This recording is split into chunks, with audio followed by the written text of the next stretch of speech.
યાદ છે, નાનપણમાં દિવાલ પર હાથથી અલગ અલગ જાનવર બનાવીને પડછાયા સાથે રમતા હતા? કે પછી તડકામાં ચાલતી વખતે એવું લાગતું કે જાણે કોઈ કાળો આકાર આપણી સાથેને સાથે જ ચાલી રહ્યો છે? આ બધું આપણે બધાએ અનુભવ્યું છે, પણ આની પાછળ એક ખૂબ જ મજેદાર વિજ્ઞાન છુપાયેલું છે.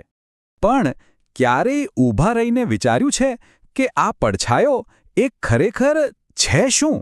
આમ તો સવાલ બહુ સીધો સાદો લાગે, પણ એનો જવાબ પ્રકાશના કેટલાય રહસ્યો પરથી પડદો ઉઠાવે છે. તો ચાલો આ રહસ્યને ઉકેલવા માટે સૌથી પહેલા એ સમજીએ કે પડછાયો બને છે કેવી રીતે.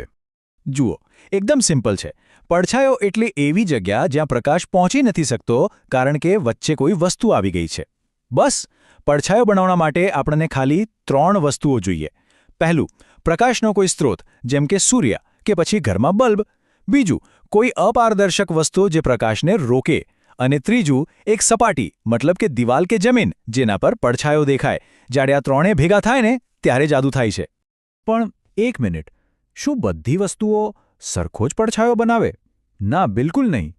હકીકતમાં કોઈ વસ્તુનો પડછાયો કેવો બનશે એનો આધાર એ વાત પર છે કે એ વસ્તુ પ્રકાશ સાથે કેવું વર્તન કરે છે. તો ચાલો આ વર્તનના 3 પ્રકારોને જરા સમજી લઈએ.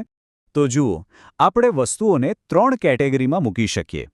સૌથી પહેલા પારદર્શક પદાર્થો, એટલે કે ટ્રાન્સપરન્ટ, જેમ કે કાચ.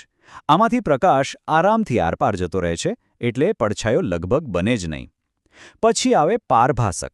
આ એવા પદાર્થો છે જે થોડો પ્રકાશ તો જવા દે પણ એને વિખેરી નાખે છે, એટલે એનો પડછાયો એકદમ ઝાંખો અને ધૂંધળો બને. અને છેલ્લે ત્રીજા છે અપારદર્શક, જેમ કે લાકડું કે દિવાલ. આ પ્રકાશને સહેજ પણ પસાર થવા દેતા નથી, પૂરેપૂરો રોકી લે છે, અને એટલે જ એમનો પડછાયો એકદમ ઘેરો અને સ્પષ્ટ હોય છે. આ જુઓ, પારભાસક પદાર્થનું એકદમ પરફેક્ટ ઉદાહરણ. અહીં કાગળની આરપાર પ્રકાશ તો આવે છે, પણ ચહેરો બરાબર દેખાતો નથી, ખરું ને? એવું એટલા માટે થાય છે કારણ કે પ્રકાશના કિરણો સીધા આવવાને બદલે આમ તેમ ફેલાઈ જાય છે, વિખેરાઈ જાય છે, અને બસ આ જ કારણ છે કે આવા પદાર્થો ઝાંખા પડછાયા બનાવે છે.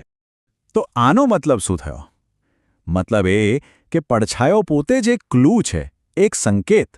જો પડછાયો ઘેરો અને સ્પષ્ટ હોય તો સમજી લેવાનું કે પ્રકાશના રસ્તામાં કોઈ અપારદર્શક વસ્તુ આવી ગઈ છે. પણ હવે એક બીજો સવાલ, પડછાયાનો આકાર હંમેશા એ વસ્તુ જેવો જ કેમ હોય છે? ઓકે, તો અત્યાર સુધી આપણે એ સમજ્યા કે પડછાયા કેવી રીતે બને. પણ હવે એ સવાલનો જવાબ શોધીએ જે મેં હમણાં જ પૂછ્યો. પડછાયાનો આકાર હંમેશા એને બનાવનાર વસ્તુ જેવો જ કેમ હોય છે? આપણા હાથનો પડછાયો બરાબર હાથ જેવો જ દેખાય અને ઝાડનો પડછાયો ઝાડ જેવો. આવું કેમ? ક્યારે વિચાર્યું છે? આનું કારણ છે ને પ્રકાશના એક બહુ જ ફંડામેન્ટલ, એકદમ મૂળભૂત નિયમમાં છુપાયેલું છે. આનો જવાબ છે ને એક બહુ જ સિમ્પલ પ્રયોગથી મળી જાય છે. જુઓ, જ્યારે પાઇપ એકદમ સીધી હોય ત્યારે મીણબત્તીની જ્યોત આપણને સામે દેખાય છે, કારણ કે પ્રકાશ સીધો આપણી આંખ સુધી પહોંચી જાય છે. પણ જેવી પાઇપને વાળી દઈએ તો બસ જ્યોત દેખાતી બંધ, પ્રકાશનો રસ્તો બ્લોક થઈ ગયો. આ શું સાબિત કરે છે? એ જ કે પ્રકાશ હંમેશા સીધી લીટીમાં, એકદમ સ્ટ્રેટ લાઇનમાં જ મુસાફરી કરે છે. અને બસ આ જ છે પેલો મુખ્ય નિયમ. પ્રકાશ ક્યારેય વાંકો ચૂકો વળી નથી શકતો, એ હંમેશા સીધી લીટીમાં જ જાય. એટલે જ જ્યારે કોઈ વસ્તુ એના રસ્તામાં આવે છે તો એની પાછળ જે ખાલી જગ્યા બને છે, એટલે કે પડછાયો, એ બરાબર એ વસ્તુના આકારનો જ હોય છે. સિમ્પલ. આ નિયમનું એક બીજું બહુ જ મજેદાર ઉદાહરણ છે પિનહોલ કેમેરા. કશું જ નહીં, બસ એક ખોખામાં નાનકડું કાણું. પણ જુઓ એ શું કમાલ કરે છે. ઝાડની ઉપરથી આવતા પ્રકાશના કિરણો સીધા કાણામાંથી પસાર થઈને ખોખામાં નીચેની બાજુએ પડે છે, અને ઝાડના નીચેના ભાગમાંથી આવતા કિરણો કાણામાંથી પસાર થઈને ઉપરની બાજુએ. અને પરિણામ શું મળે? એકદમ ઊંધી છબી. આ પણ એ જ વાત સાબિત કરે છે કે પ્રકાશ સીધી લીટીમાં જ ગતિ કરે છે. મસ્ત છે ને? ઓકે, તો આપણે અત્યાર સુધી 2 વસ્તુઓ જોઈ. એક, અપારદર્શક વસ્તુઓ પ્રકાશને રોકી દે છે, અને 2, પારદર્શક વસ્તુઓ પ્રકાશને પસાર થવા દે છે. પણ જ્યારે પ્રકાશ કોઈ સપાટી પર અથડાય ત્યારે એક ત્રીજી વસ્તુ પણ થઈ શકે છે, એ પાછો ફરી શકે છે. એટલે કે બાઉન્સ બેક થઈ શકે છે.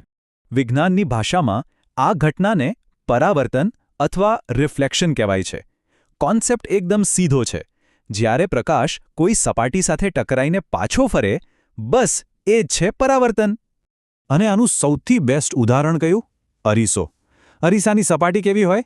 એકદમ લીસી અને ચળકતી. આના કારણે શું થાય કે એના પર જેટલા પણ પ્રકાશના કિરણો પડે એ બધા એકદમ વ્યવસ્થિત રીતે એક જ દિશામાં અને સરખા એંગલ પર પાછા ફરે છે. અને આ જ ઓર્ગેનાઇઝ્ડ રિફ્લેક્શનને કારણે આપણને અરીસામાં આપણું સ્પષ્ટ પ્રતિબિંબ દેખાય છે. હવે જે વાત કહેવા જઈ રહ્યો છું એ બહુ જ મહત્વની છે. આપણી આસપાસ દેખાતી લગભગ બધી જ વસ્તુઓ, ખુરશી, ટેબલ, પુસ્તકો, દિવાલો, એમનો પોતાનો કોઈ પ્રકાશ નથી. તો પછી આપણને દેખાય છે કેવી રીતે? એ દેખાય છે પરાવર્તનને કારણે. સૂર્ય કે બલ્બનો પ્રકાશ એમના પર પડે છે, ત્યાંથી પરાવર્તિત થઈને આપણી આંખો સુધી પહોંચે છે અને એટલે જ આપણે એમને જોઈ શકીએ છીએ. વિચારો, જો રિફ્લેક્શન ન હોત તો આપણી દુનિયા કેવી હોત? તો પ્રકાશ, પડછાયા અને પરાવર્તનની આ દુનિયામાં આપણે ઘણી બધી મજેદાર વાતો જાણી. ચાલો હવે ફટાફટ આ બધા મુદ્દાઓને એકવાર રિવાઇઝ કરી લઈએ. તો સૌથી પહેલી વાત, અપારદર્શક વસ્તુઓ પ્રકાશને રોકે છે અને પડછાયો બનાવે છે. બીજી વાત, પારદર્શક વસ્તુઓ પ્રકાશને આરપાર જવા દે છે અને પારભાસક વસ્તુઓ થોડો પ્રકાશ જવા દે છે પણ વિખેરીને, એટલે એનો પડછાયો ઝાંખો હોય છે. આપણે એ પણ શીખ્યા કે પ્રકાશ હંમેશા ઓલવેઝ સીધી લીટીમાં ચાલે છે. અને છેલ્લે, પરાવર્તન એટલે પ્રકાશનું કોઈ સપાટી પરથી પાછું ફરવું, જેનું બેસ્ટ ઉદાહરણ છે અરીસો, જે એકદમ ક્લિયર પ્રતિબિંબ બનાવે છે. તો હવે પછી જ્યારે પણ પોતાનો પડછાયો દેખાય ત્યારે એને ખાલી એક કાળો આકાર ન સમજતા, એ એક પુરાવો છે. વિજ્ઞાનનો જીવતો જાગતો પુરાવો. એ વાતનો પુરાવો કે તમે એક અપારદર્શક પદાર્થ છો જે પ્રકાશના સીધા રસ્તાને રોકી રહ્યા છો. અને હા, જતાં જતાં એક સવાલ તમારા માટે છોડી જાઉં છું.